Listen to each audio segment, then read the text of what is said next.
We got 5 minutes on the clock. This is a returning champion. Interviewed him a few times in my days. So, what is your name and what is your podcast show?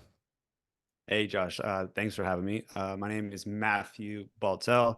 I used to have a real estate podcast called Real Estate Journeys. It was a top 400 business podcast, but it hasn't been in syndication for a couple of years. Yeah. So since our conversation, you shut down one of your podcast shows, and I think this is important for other podcast hosts to hear on when is it time to maybe stop doing podcasting, take a knee, take a break. What's your thoughts, and why did you make that decision to shut down your podcast show? Yeah, for me personally, like it was just I shut it down in I think it was 2021, maybe 2022.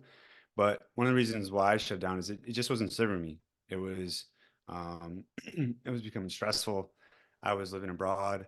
I was waking up at 3, 4 in the morning to record podcast episodes, and it just wasn't serving me. And I was becoming burnt out, and I was focusing on other things in my real estate career as far as commercial real estate was starting to take off. So I just kind of was like, you know what, had a nice little send off episode at 114 episodes.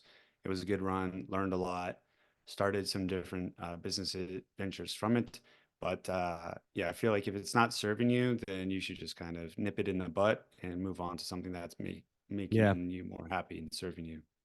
Yeah, if it's not serving you anymore. So what metrics did you use to measure if it's serving you or not? So you mentioned burnout, right? Like you're like, man, I'm in Thailand or I'm traveling around the world, waking up super early to deal with, US guests and such like that. But, that's one. What other things did you look at to go, this is no longer serving Yeah. you? Um, for me, I don't know, like maybe the podcast has shifted, but I felt like a lot of people that were coming on my podcast were just trying to pitch themselves.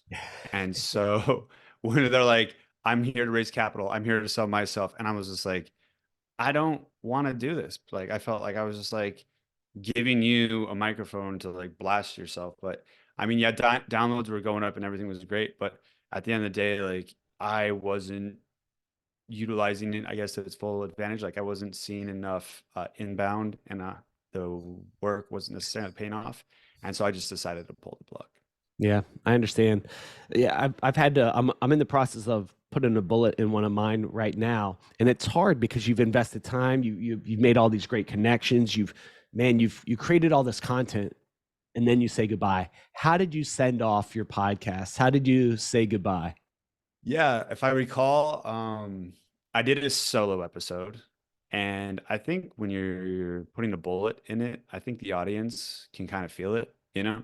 Like Yeah, if you've done it for a year or so, you might have a good little run, and then maybe you might miss a week, and then you can slowly kind of feel it, and you're just like, listen, like you guys can feel it, I can feel it. Let's just call a spade here and shake hands amicably and walk away. I felt like I ended on a good note, and I still get a lot of requests. I'm like, great, you want to be on my show? Like, you obviously don't listen to it because it hasn't aired in years. Like, when was my last episode? Check the database. Tell me, please tell me. yeah, it's so funny. I get messages, and they're like, "Hey, I really liked your episode," and then they forget to put the tag, and it says Yeah. "insert episode here."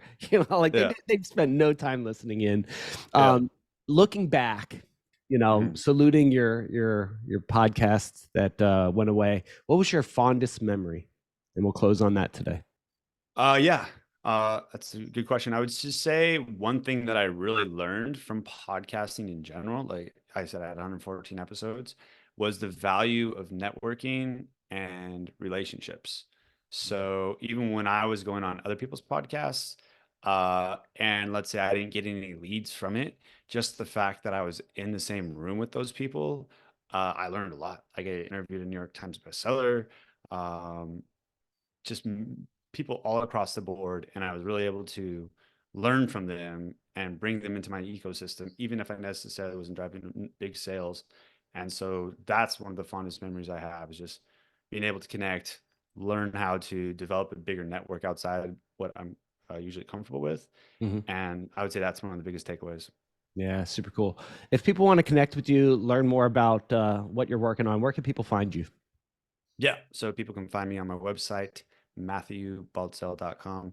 That's where I post all my latest content, and you can sign up for my newsletter, Curious Creators. Super cool. We did this all under 5 minutes. I hope you guys are enjoying these episodes. We'll see you on the next one. Bye, everyone.